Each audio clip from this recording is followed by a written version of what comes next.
আসসালামু আলাইকুম প্রিয় দর্শক, অন্য মঞ্চ অনুষ্ঠানে আপনাদেরকে স্বাগত জানাচ্ছি। আসসালামু আলাইকুম। মবই ছিল অন্তর্বর্তীকালীন সরকার ডক্টর ইউনূস এবং তার সাঙ্গপাঙ্গদের লুটপাট, বেআইনি শাসন, অপশাসন, অনিয়ম, দুর্নীতির সবচেয়ে বড় হাতিয়ার। বাংলাদেশের ক্ষমতা মেটিকুলাস ডিজাইনের মাধ্যমে আমেরিকার শেল্টারে দখল করে আমেরিকার কাছে একদিকে দেশ বিক্রি করে দেয়া আর অন্যদিকে দেশের ভেতর থেকে নিজেদের থাপিয়ে নিয়ে নিজেদের পকেট ভরার জন্য একমাত্র মবই ছিল শক্তি, জনগণ তাদের শক্তি ছিল না। যেই জনগণ, আমি গতকাল একটা আলোচনায় বলছিলাম যে এই যে তারেক রহমানের 10 দিন যাচ্ছে, এই তারেক রহমানের 10 দিন আমরা খুব কাছে থেকে সরকার পরিচালনা বিভিন্ন ইস্যুগুলো দেখে বলতে পারছি যে হ্যাঁ, এই জিনিসগুলো অ্যাপ্রিসিয়েট করার। তারেক রহমান সেই বরিশালের আদালত ভাঙার এদেরকে অ্যারেস্ট করতে বলেছেন, তারেক রহমান একটা শিশুকে উদ্ধার করে দিয়েছেন, তারেক রহমান সেই 10টা গাছ কেটে ফেলা মিটামনের তার নিজের দলের পরীক্ষিত ত্যাগী নেতাকে জেলে ভরে দিয়েছেন। সেই গাছ কাটার লোকটাকে কিন্তু জেলে ধরা হয়েছে, বিএনপি নেতা, উপজেলা বিএনপি সভাপতি জেলে ভরা হয়েছে। আমি বলতে পারছি যে এই ঘটনা ঘটছে। ডক্টর ইউনূসকে আমরা সময় দিব বলে আমরা 6টা মাসের সময় দিতে পারিনি, কারণ হচ্ছে আমরা শুরুতেই দেখেছি থেকে এপ্রিসিয়েট করার মতো কোনো জায়গা নেই। আর এরপরে সেই নুরাল পাগলার মাজারের মরদেহ তুলে পুড়িয়ে ফেলা থেকে শুরু করে বাংলাদেশে শত শত মাজার ধ্বংস করা, শত হাজার হাজার নিরীহ মানুষকে আমি এমনও ঘটনা দেখেছি যে ঢাকায় এদের মতকারীরা, এগুলো সব উপদেষ্টারা জানতো, ডক্টর ইউনূস জানতো, উত্তরায় গিয়ে হঠাৎ কোন রাজনীতির সঙ্গে নাই, কোনো কিছুর সঙ্গে সম্পৃক্ত না, একটা পরিবারকে গিয়ে হানা দিয়েছে, হানা দিয়ে বলেছে এই তুই ফেসিবাদের দালাল, আজকে 50 লাখ টাকা দিবি। 50 লাখ টাকা দেয়নি বলে ওই পরিবারের দুজন দুজন কিশোরীকে তাদের সম্ভ্রম হারাতে হয়েছে এবং তাদেরকে চরম হেনস্থা করা হয়েছে। মাসের পর মাস কারাবন্দি করে রাখা হয়েছে, স্বামীকে স্ত্রীকে অনৈতিক প্রস্তাব দেওয়া হয়েছে সেই স্বামীকে মুক্ত করে দিবে বলে। এইসব অনাচার অবিচারের সাথে এই সরকার সাংঘাতিকভাবে জড়িত ছিল। শেষ মুহূর্ত পর্যন্ত ক্ষমতায় যতদিন ছিল শেষ বিন্দু পর্যন্ত তারা মবকে টিকিয়ে রেখেছে, ইনিয়ে বেনিয়ে তাদের লোকজন। এই যে আইসিটি তাজুল চিফ প্রসিকিউটর ছিল, এই তাজুল থেকে শুরু করে এই শফিকুল আলম প্রেস সেক্রেটারি, এরা প্রত্যেকটা লোক মবকে তারা জাস্টিফাই করেছে। আমি এই অদ্ভুত লোকটাকে দেখলাম, আমি জানি না তার মানসিক অবস্থা এখন কি আছে। এই অদ্ভুত লোকটাকে দেখলাম, সে রাষ্ট্রপতির ছবি নামানো হয়েছে, রাষ্ট্রপতিকে অপমান অপদস্থ করা হয়েছে, একটা পডকাস্টে কথা বলছে, সেখানে বলছে যা হয়েছে সেই সময় সব আইনের মধ্যে হয়েছে। আবার যখন বলা হচ্ছে যে রাষ্ট্রপতির ছবি নামিয়ে ফেলা এটাকে আইনের মধ্যে করা হয়েছে, আমি তো বলছি যা হয়েছে তখন সব আইনের মধ্যে হয়েছে। বাংলাদেশের আইন সংবিধানকে বৃদ্ধাঙ্গুলি দেখিয়ে এই লোকগুলোই বাংলাদেশটাকে ছরখার করেছে, তছনছ করেছে। সেই লোকগুলো আমরা বারবার বলছিলাম আজকে তোমরা মবকে এইভাবে প্রশ্রয় দিচ্ছ, তোমরা মব দিয়ে অন্যের ক্ষতি করছো, এই মব একদিন না একদিন তোমাদের কাল হয়ে ফিরে আসে কিনা। আজকে দেখেন আমাদের হাতে যে রিপোর্ট। এবার সেই মব সহিংসতার আতঙ্কে আছেন সাবেক অন্তর্বর্তী সরকারের কয়েক উপদেষ্টা সহ ওই সরকারের আমলে শীর্ষ পদে দায়িত্ব পালন করা ব্যক্তিরা। অন্তর্বর্তী সরকারের আমলের কালের কণ্ঠ রিপোর্ট করেছে, আরো বিভিন্ন জায়গায় রিপোর্ট হয়েছে এটা নিয়ে। অন্তর্বর্তী সরকারের আমলের তুলনায় বর্তমানে আইন শৃঙ্খলা পরিস্থিতি উন্নতি হলেও সাবেক কয়েক উপদেষ্টা মনে করছেন তারা জনরোষের কবলে পড়তে পারেন। ওই যে পাপের ভয়, পাপের মাত্রা এত বড় করে ফেলেছে, সেই পাপের ভয়ে এখন ইঁদুরের গর্তে লুকিয়ে থেকেও বাঁচা মুশকিল হয়ে যাচ্ছে। এই আতঙ্কে তারা আপাতত সরকারি বাসভবন ছাড়তে অনীহা প্রকাশ করেছেন। সরকারি বাসভবনে নিরাপত্তা বেশি থাকায় তারা সেখান থেকে যেতে চাচ্ছেন, তারা সেখানে থেকে যেতে চাচ্ছেন। বোধহয় আইনটা করতে ভুলে গেছে যে এই উপদেষ্টারা সবাই ক্ষমতার পরে বাংলাদেশের সরকারি বাসভবনে থাকবে, মানে এটার কুলায় ওঠে নাই তাদের সাহসে। তবে বিগত অন্তর্বর্তী সরকারের উপদেষ্টাদের সরকারি বাসভবনে বেশি দিন রাখতে চাইছে না গৃহায়ন ও গণপূর্ত মন্ত্রণালয়। চলতি মাসের মধ্যে তাদের বাড়ি ছেড়ে দেওয়ার ইঙ্গিত দেওয়া হয়েছে। এরপরও যদি কোনো বিশেষ অসুবিধা হয় তাহলে সর্বোচ্চ তাকে 1 থেকে 2 মাস সময় দেওয়া হবে। তবে মার্চ বা এপ্রিল মাসে কেউ সরকারি বাসা ব্যবহার করলে তাকে সরকার নির্ধারিত ভাড়া পরিশোধ করতে হবে। সাবেক ভাড়া পরিশোধ করে যাবে, এদের তো টাকার অভাব নেই, এদের ঘাড় ধরে বের করে দিবে কি গিয়ে সরকার। এটা সরকারের জন্য তো একটা মানে এরা এরা যে ছেঁচড়া, দেখেন না ওই যে দড়ি ধরে মারো টান রাজা হবে খান খান। ভুলে যাবে বাংলাদেশের মানুষ যে অন্যায় অবিচার করে গেছে এই দেশের উপর দিয়ে, এই দেশকে, এই দেশ মাতাকে যেভাবে কাঁদিয়ে রেখে গেছে। সাবেক এক উপদেষ্টা নাম প্রকাশ না করার শর্তে বুধবার রাতে বলেন, রাজনৈতিক পট পরিবর্তনের পর বাংলাদেশের প্রতিষ্ঠাতা রাষ্ট্রপতি বঙ্গবন্ধু শেখ মুজিবুর রহমানের স্মৃতি বিজড়িত ধানমন্ডি 32 নম্বরের ভবন ভাঙচুর, আওয়ামী লীগের নেতাদের বাড়িতে হামলা, তাদের বিরুদ্ধে গণহারে হয়রানিমূলক মামলা দায়ের ও গ্রেফতার অভিযান, সারা দেশে সুফি মাজার ভাঙচুর, 24 আন্দোলনের সমন্বয়কদের চাঁদাবাজি, সাবেক অনেক উপদেষ্টার দুর্নীতি ইত্যাদি কারণে জনগণের ক্ষোভ আছে অন্তর্বর্তী সরকারের বিরুদ্ধে। টের পাচ্ছে, হারে হারে টের পাচ্ছে। কিন্তু এসব ব্যর্থতার জন্য সব উপদেষ্টা সমানভাবে দায়ী না হলেও এখন বিষয়গুলো দুশ্চিন্তার কারণ হয়ে দাঁড়িয়েছে। আবাসন পরিদপ্তরের পরিচালক মোহাম্মদ আসাদুজ্জামান তিনি বলছেন গণমাধ্যমকে, সরকারি কর্মকর্তাদের আবাসনের যেমন নীতিমালা আছে, সাবেক উপদেষ্টাদের ক্ষেত্রে সেরকম নীতিমালা নেই। তারা কোনো পেনশন সুবিধাও পান না, এজন্য তাদের বিষয়টি অবহিত করা হয়েছে। আশা করা যায় তারা সবাই চলতি মাসের মধ্যেই বাসা ছেড়ে দেবেন। তিনি আরো বলেন, কারো বিশেষ প্রয়োজন হলে হয়তো 1 মাস সময় নেবেন। যেহেতু ফেব্রুয়ারি মাসে নির্বাচন হয়েছে, এই মাসের ভাড়া তাদের কাছ থেকে নেওয়া হবে না। তথ্য মতে সাবেক অন্তর্বর্তী সরকারের প্রধান উপদেষ্টা ডক্টর মোহাম্মদ ইউনূস চলতি ফেব্রুয়ারির মধ্যেই রাষ্ট্রীয় অতিথি ভবন যমুনা ছেড়ে যাবেন। আনিসা আলমগীরের যদি কথা ঠিক থাকে তাহলে ওই যে আনিসা আলমগীর বলেছিলেন না, ইউনূসের বাড়ি ঘর কি বাংলাদেশের মানুষ চেনে না, গ্রামীণ ব্যাংকের অফিসগুলো বাংলাদেশের মানুষ চেনে না। বিশেষ বিশেষ গোয়েন্দা সূত্র পাওয়া যাচ্ছে, গোয়েন্দা সংস্থার কাছে রিপোর্ট চলে গেছে যে আগামী সপ্তাহে কোনো না কোনো একটা বোধহয় তেলিসমাতি গ্রামীণ ব্যাংক সংক্রান্ত হতে পারে। যমুনা ছেড়ে গুলশানে বাসভবনে উঠবেন। জানা গেছে তারেক রহমানের সরকারের মন্ত্রী, প্রতিমন্ত্রী, উপদেষ্টার জন্য মিন্টু রোড ও হেয়ার রোডের 24টি বাংলো বাড়ি ও 11টি অ্যাপার্টমেন্ট রয়েছে। এর বাইরে বিরোধী দেখা যাক। এখন আমি জানি না যে এই উপদেষ্টা বলতে অনেকে দ্বিধা করে, যারা বাংলাদেশকে এইভাবে তিলে তিলে শেষ করে গেছে, এখন তাদের আমরা চাই না কারো কোনো অপঘটনা ঘটুক, কিন্তু ওই যে পাপ কেউ ছাড়ে না। ভালো থাকবে। সদ্য বিদায়ী প্রধান উপদেষ্টা ডক্টর মোহাম্মদ ইউনূস মিরপুরে ইউনূস সেন্টারের অফিসে গিয়েছিলেন এবং সেখানে তার পুরনো সহযোগীদের সাথে তার দেখা হয়েছে। সেখানে তিনি অনেকের সাথেই একান্ত বৈঠক করেছেন এবং একটি বৈঠকে তাকে জানানো হয়েছে যে স্যার, সারা বাংলাদেশে গ্রামীণের যে স্থাপনাগুলো রয়েছে, বিশেষ করে গ্রামীণ ব্যাংকের অফিস এবং অন্যান্য যেসব অ্যাসেট রয়েছে, সেগুলো এখন ঝুঁকির মুখে রয়েছে। সেগুলোর নিরাপত্তা যে কোনো সময় বিঘ্নিত হতে পারে, যে কোনো সময় দেশব্যাপী গ্রামীণ যে ব্যাংকের ভবনগুলো আছে সেগুলোর উপরে আক্রমণ হতে পারে। ডক্টর ইউনূস বলেছেন যে আপাতত ধৈর্য সহকারে পরিস্থিতি অবজার্ভ করতে, এবং তিনি আশ্বাস দিয়েছেন যে খুব অচিরেই তাদের জন্য কোনো সুখবর অপেক্ষা করছে। কোন সে সুখবর? ডক্টর ইউনূস মরিয়া হয়ে গেছে যে তিনি বাংলাদেশের রাষ্ট্রপতি হবেন। গত বছর 13ই জুন লন্ডনে ডক্টর ইউনূসের সাথে তারেক রহমানের যে একান্ত বৈঠক হয়েছিল, সেখানে এরকম একটা আলোচনা হয়েছিল, যদি শারীরিক মানসিকভাবে সক্ষম থাকেন তাহলে ডক্টর ইউনূসকে বাংলাদেশের রাষ্ট্রপতি করার ব্যাপারে বিএনপি বিবেচনা করে দেখবে। তো সেই আশ্বাসের উপর ভিত্তি করে ডক্টর ইউনূস এখন রাষ্ট্রপতি হতে চাইছেন এবং ডক্টর ইউনূসের যে পিআর ক্যাম্পেইন করে, যারা পাবলিক রিলেশনস ক্যাম্পেইন করে, তারা এই মুহূর্তে অত্যন্ত সক্রিয় এবং দেশের বাইরে তারা সে অ্যাজ ইউজুয়াল ব্যাপক প্রচারণা চালাচ্ছে এবং ডক্টর ইউনূসকে রাষ্ট্রপতি করবার জন্য তারা মরিয়াভাবে চেষ্টা চালাচ্ছে। এবং তারেক রহমানের কাছে ইতিমধ্যেই দেশের বাইরের প্রভাবশালী অনেক ব্যক্তির কাছ থেকে ফোন আসছে ডক্টর ইউনূসকে রাষ্ট্রপতি করবার জন্য। এমনকি একটি সূত্র জানিয়েছে যে ভ্যাটিকান সিটি থেকেও নাকি একটি ফোন এসেছে তারেক রহমানের কাছে ডক্টর ইউনূসের সপক্ষে।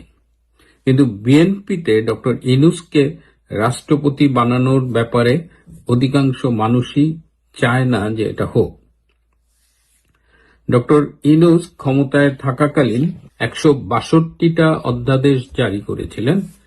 তার মধ্যে 29টা অধ্যাদেশ ইতিমধ্যেই সেটার কার্যকারিতা শেষ হয়ে গেছে, বাকি রয়েছে 133টা অধ্যাদেশ। এই 133টা অধ্যাদেশ সংসদের যে নতুন অধিবেশন শুরু হবে 12ই মার্চ, তার 30 দিনের মধ্যে এটি সংসদে বিল আকারে আনতে হবে।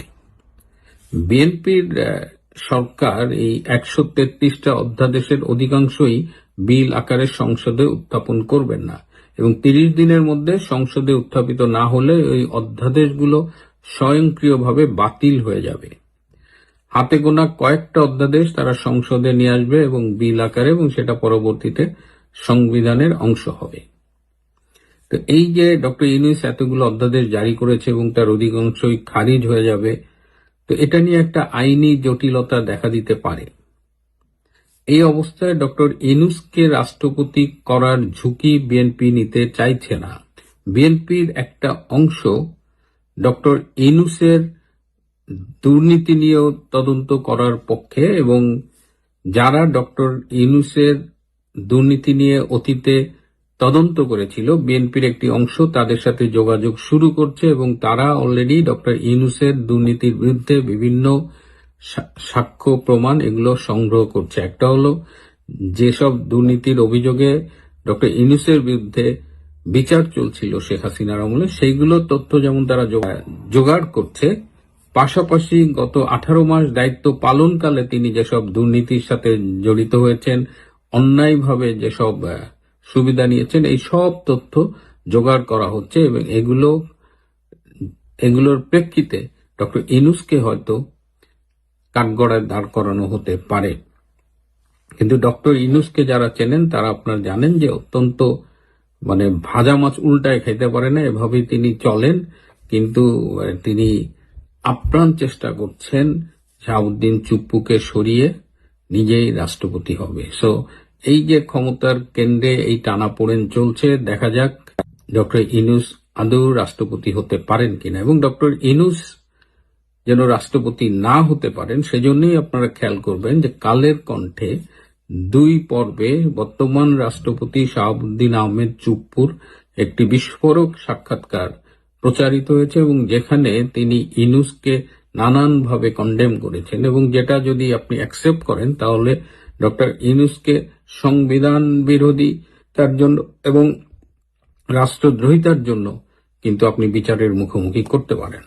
ডক্টর ইউনূস যখন রাষ্ট্রপতি হবেন কি হবেন না এটা নিয়ে যেমন একটা পর্দার আড়ালে খেলা চলছে, ঠিক তখনই আমরা দেখছি যে রাজশাহী রেঞ্জের ডিআইজি ডক্টর মোহাম্মদ শাহজাহান একটি প্রজ্ঞাপন জারি করেছে, যেখানে তিনি বলেছেন যে আওয়ামী লীগের নেতৃবৃন্দ নেতা কর্মীরা যদি জেল থেকে জামিনে মুক্তি পায় তাহলে যেন অন্যান্য মামলায় তাদের শোন অ্যারেস্ট দেখানো হয়। তো নতুন সরকারকে বিব্রত করবার জন্য এই প্রজ্ঞাপনটি ব্যাপক ভূমিকা রাখছে এবং এটি সামাজিক যোগাযোগ মাধ্যমে ব্যাপক আলোচিত হচ্ছে, এটা নিয়ে ট্রল করা হচ্ছে। কিন্তু আমরা একটু জানতে চেষ্টা করেছিলাম যে এই ডক্টর মোহাম্মদ শাহজাহান কে। ইনি কিন্তু গতানুগতিক পুলিশ অফিসার নয়, ইনি একজন পিএইচডি করা গবেষক এবং তিনি শেখ হাসিনা সরকারের আমলে বঙ্গবন্ধুর জন্ম শতবার্ষিকীতে পুলিশের পক্ষ থেকে একটি প্রকাশনা হয়েছিল, যেটি ছিল Bangabandhu's vision of law enforcement policing in Bangladesh. সেখানে তিনি কিন্তু বেশ গুরুত্বপূর্ণ ভূমিকা রেখেছিল এবং বঙ্গবন্ধুর এই ল এনফোর্সমেন্ট নিয়ে, ভিশন নিয়ে, পুলিশিং নিয়ে, এসব নিয়ে তিনি একাধিক প্রবন্ধ প্রকাশনার সাথে জড়িত ছিলেন।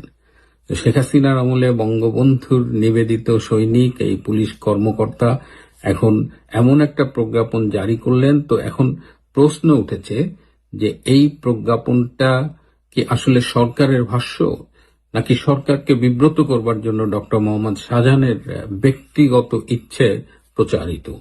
এই বিষয়টি যত দ্রুত জানা যাবে তত দ্রুতই সরকারের জন্য মঙ্গল। যারা এই ডক্টর মোহাম্মদ শাহজাহানের গবেষণার ব্যাপারে আগ্রহী তারা এই পর্দায় দেখতে পারেন, তার মোবাইল নম্বর এবং ইমেল অ্যাড্রেস আছে, তার সাথে গবেষণার বিষয়ে যোগাযোগ করতে পারেন। এদিকে দুর্নীতি দমন কমিশনের অফিসে ডক্টর ইউনূস এবং তার উপদেষ্টা পরিষদের বিরুদ্ধে রোজ শত শত অভিযোগ জমা পড়ছে। আসিফ নজরুল সাব রেজিস্ট্রার পদে মনোনয়ন দিতে গিয়ে লাখ লাখ টাকা ঘুষ নিয়েছেন, এরকম অভিযোগ এসেছে। যারা অভিযোগ করছেন অনেকেই নিজেদের নাম প্রকাশ করছে না, আবার অনেকে নিজেদের নাম ঠিকানা সহ দুদকে এই উপদেষ্টাদের দুর্নীতির বিরুদ্ধে অভিযোগ করছেন, যারা আমাদের কাছে একেবারে সাধু সন্ন্যাসীর মতো ছিল, ফেরেস্তার মতো ছিল, যারা টক শোতে বড় বড় কথা বলতেন, পত্রিকায় বিশাল বিশাল নৈতিকতার পক্ষে কলাম লিখতেন। তারা 18 মাসের ক্ষমতায় তাদের যে কদর্য রূপটা দেখালেন, তাতে বাংলাদেশের মানুষ এইসব সুশীলের নামে আগামীতে থুতু দেবে। এবং যারা একটু বুদ্ধিজীবী, বুদ্ধিভিত্তিক কাজকর্ম করবে, তাদের জন্য কিন্তু এটা একটা খুব অশনি সংকেত হয়ে দাঁড়ালো। এখন দুদক এখন এই অভিযোগগুলো নিয়ে কি করবে যায় না, তবে দুদকের বর্তমান চেয়ারম্যান যিনি, যাকে ডক্টর ইউনূস নিয়ে এসেছিলেন, ডক্টর মোমেন, এই ডক্টর মোমেন কিন্তু 2007 সালে বিমানের সম্ভবত এমডি ছিলেন, এবং তখন দুর্নীতির দায়ে তাকে 111-এর সরকার দায়িত্ব থেকে সরিয়ে দিয়েছিল। সো অতীতের দুর্নীতির অভিযোগ যার বিরুদ্ধে ছিল, তিনি হয়েছেন ইউনূসের দুদকের চেয়ারম্যান। তাহলে বুঝতেই পারেন সেই দুদক কি ফাংশন করেছে। এবং আজকে ক্ষমতা থেকে চলে যাওয়ার পরই ইউনূস এবং তার উপদেষ্টা পরিষদের বিরুদ্ধে শত শত অভিযোগ জমা পড়ছে।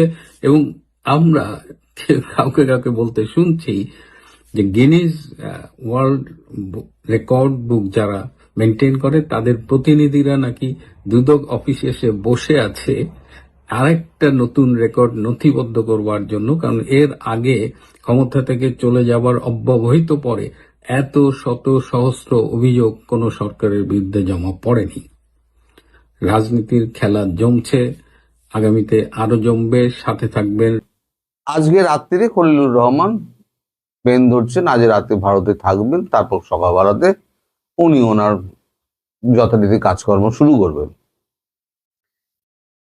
এখন খলিলুর রহমান, তাকে যেটা বলা হয়েছে যে আপনি প্রথম দুটো পয়েন্ট, 10টা পয়েন্টের প্রথম দুটো পয়েন্ট আপনি বাদ দিয়ে 3 নম্বর পয়েন্ট যেটা, সেটা নিয়ে আপনি আলোচনার জন্য আমাদের অবগত করার জন্য আনছে। সেটা হচ্ছে চীনের সঙ্গে এবং পাকিস্তানের সঙ্গে আপনারা যে দূরত্ব বাড়ানোর যে প্রক্রিয়া, সেইটা সম্পর্কে আপনারা জানাচ্ছেন। কিন্তু 1 নম্বর পয়েন্টে যেটা আছে সেটা হচ্ছে শেখ হাসিনার বিরুদ্ধে সমস্ত মামলা তুলে নিতে হবে। আইসিটি দিয়ে মামলা করা হয়েছে।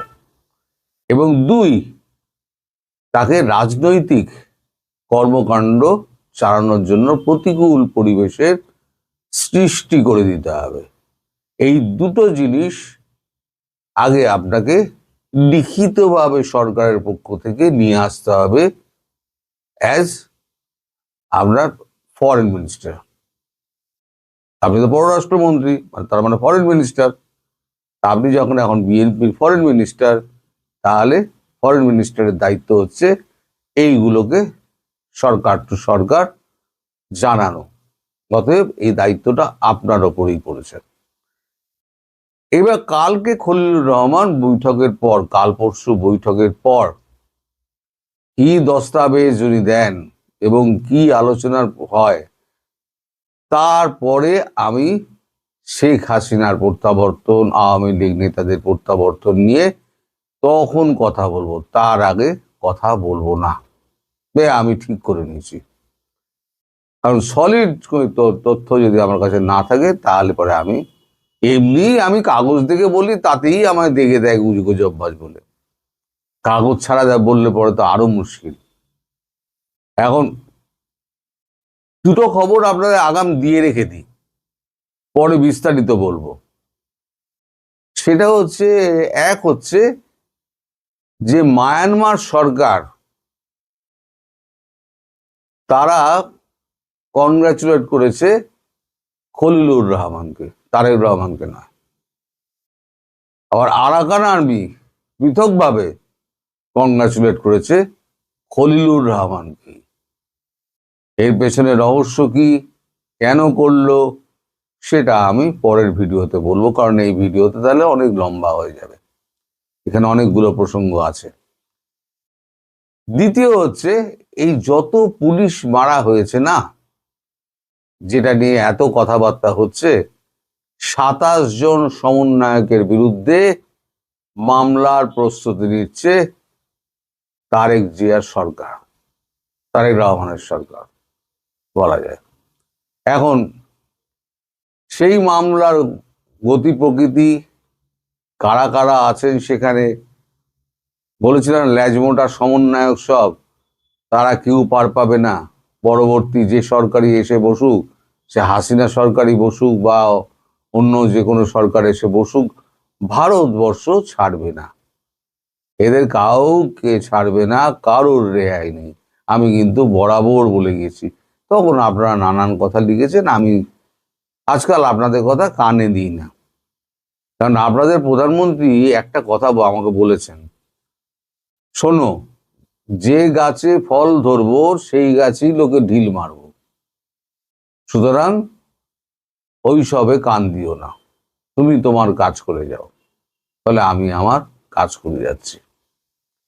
এবার আর একটা খবর আপনাদের দিই, এই দুটো খবর তারপরে বিস্তারিতভাবে আমি দেব। একটা হচ্ছে সমন্বয়ক 27 জন কারা এবং তাদের বিরুদ্ধে কি কি মামলা হতে যাচ্ছে, আর খলিলুর রহমানকে কেন মায়ানমার সরকার এবং ওই আমরা আরাকান আর্মি কনগ্রাচুলেট করলো, তার পেছনের কাহিনীটা বলবো পরবর্তী ভিডিওতে। আজকে আমি এখন আলোচনা করব সেটা হচ্ছে, একদিন ধরে পাকিস্তানকে খুশি করছিলেন ডোনাল্ড ট্রাম্প, এবার তার ভারতকে খুশি করার পালা। ভারতকে খুশি করতে গিয়ে তিনি এমন একটা বোমা ফাটিয়েছেন যে পাকিস্তান প্রায় রসাতলে যাওয়ার জোগাড়। সেটা আবার আমাদের কাগজেই বেরিয়েছে। এই দেখুন আজকের কাগজ। আজকের কাগজ হচ্ছে 26শে ফেব্রুয়ারি, ভালো করে দেখে নিন। 26শে ফেব্রুয়ারি, আনন্দবাজার পত্রিকা। তলায় কি লেখা আছে? ট্রাম্পের নতুন দাবিতে পাকিস্তানের অস্বস্তি। দেখে নিন ভালো করে। ট্রাম্পের নতুন দাবিতে পাকিস্তানের অস্বস্তি। এখন ট্রাম্প দাবি করেছেন কি? ট্রাম্প অদ্ভুত রকম দাবি করেছেন। অন্তত 80 বার তো ভারতের ফেলেছেন, মানে বিমান ফেলেছেন, ভারতের যুদ্ধ থামিয়েছেন। 80 বার বলেছিলেন অন্তত উনি, আর 11টা প্লেন পড়েছে, সেটাও উনি বলেছেন। এইবারে যেটা উনি দাবি করেছেন সেটা নতুন, সেটা হচ্ছে ওয়াশিংটন ডিসি 25শে ফেব্রুয়ারি তার হস্তক্ষেপেই যে ভারত এবং পাকিস্তানের সংঘর্ষে বিরতি টেনেছিল, এই দাবি অন্তত 80 বার করেছেন আমেরিকার প্রেসিডেন্ট ডোনাল্ড ট্রাম্প। এবার তিনি বললেন, পাকিস্তানের প্রধানমন্ত্রী শাহবাজ শরীফ এই ব্যাপারে তাকে ধন্যবাদ জানিয়ে বলেছিলেন, আমেরিকা হস্তক্ষেপ না করলে অন্তত 3.5 কোটি মানুষের মৃত্যু হতো। ভাবুন, ট্রাম্পের যুদ্ধ থামানোর দাবি অতীতে বারবার খারিজ করেছে ভারত, যদিও শরীফ আমেরিকার প্রেসিডেন্টকে প্রকাশ্যে যুদ্ধ থামানোর কৃতিত্ব দিয়েছেন। ফলে ট্রাম্পের আজকের দাবিতে শরীফেরই মানে পাকিস্তানের প্রধানমন্ত্রী শরীফেরই মুখ পুড়ল বলে মনে করছেন আন্তর্জাতিক রাজনীতির বিশেষজ্ঞরা। তাদের ব্যাখ্যা, 4 দিনের অপারেশন সিঁদুরে ভারত ঠিক কতটা এগিয়েছিল তা ট্রাম্পের কথাতে পরিষ্কার হয়ে গিয়েছে। দ্বিতীয়বার প্রেসিডেন্ট হওয়ার পরে 1 বছর পূর্ণ করেছেন ট্রাম্প। সেই উপলক্ষে সে দেশের কংগ্রেসের বক্তৃতা দিচ্ছেন তিনি। সেখানে তার দাবি, এই 1 বছরে তিনি 8টি যুদ্ধ থামিয়েছেন। ভারত পাকিস্তান ছাড়াও এই তালিকায় রয়েছে ইসরায়েল হামাস, ইসরায়েল ইরান, মিশর ইথিওপিয়া, সার্বিয়া কসাভো, রোয়ান্ডা গণপ্রজাতন্ত্রী কঙ্গো, আর্মেনিয়া আজারবাইজান এবং কম্বোডিয়া থাইল্যান্ড। কোনোটাই আদতে কিছু হয়নি। ভালো। ট্রাম্প বলেন, দেশে ও বিদেশে আমেরিকানদের নিরাপত্তা ফিরিয়ে আনার ব্যাপারে আমরা গর্বের সাথে কাজ করেছি। প্রথম 10 মাসে 8টি যুদ্ধ থামিয়েছি আমি। পাকিস্তানে ভারতের মধ্যে পরমাণু যুদ্ধ হতে পারত। পাকিস্তানের প্রধানমন্ত্রী আমায় বলেছেন, আমি হস্তক্ষেপ না করলে 3.5 কোটি মানুষ মারা যেত। রাশিয়া ইউক্রেন যুদ্ধ প্রসঙ্গে ট্রাম্প বলেন, প্রথম যুদ্ধটি থামানোর জন্য আমার প্রশাসন কাজ করে চলেছে। রাশিয়া এবং ইউক্রেনের মধ্যে হত্যাকাণ্ড চলছে। এই সময় প্রেসিডেন্ট থাকলে এই যুদ্ধ হতোই না। মানে যখন এর আমলের কথা বলছেন উনি, বাইডেনের আমলের কথা বলছেন। ট্রাম্প এদিন দ্বিতীয় বিশ্বযুদ্ধের এক প্রবীণ সেনাকে সম্মানিত করেছেন, বলেছেন, আমি সবসময় রাষ্ট্রীয় সম্মান চেয়েছি, কিন্তু আমাকে জানানো হয়েছে আমি নিজেকে তা জানাতে পারিনি। এখানটা কি লিখেছে আমি বুঝতে পারছি না, এখানটা লেখাটা ভুল হয়েছে। কিন্তু আমাকে জানানো হয়েছি আমি নিজেকে তা দিতে পারি না। মানে কি বলতে চেয়েছে কাগজ আমি ধরতে পারছি না। গত 10 বছরে গত 10 মে অপারেশন সিঁদুরের 4 দিনের মাথায় সমাজ মাধ্যমে ট্রাম্প ঘোষণা করেছিলেন ভারত এবং পাকিস্তান সংঘর্ষ বিরতিতে সম্মত হয়েছে আমেরিকার মধ্যস্থতায়। তিনি আরো দাবি করেন দুই দেশের উপরে 200% আমদানির শুল্ক চাপানোর হুঁশিয়ারি দিয়েছিলেন তিনি।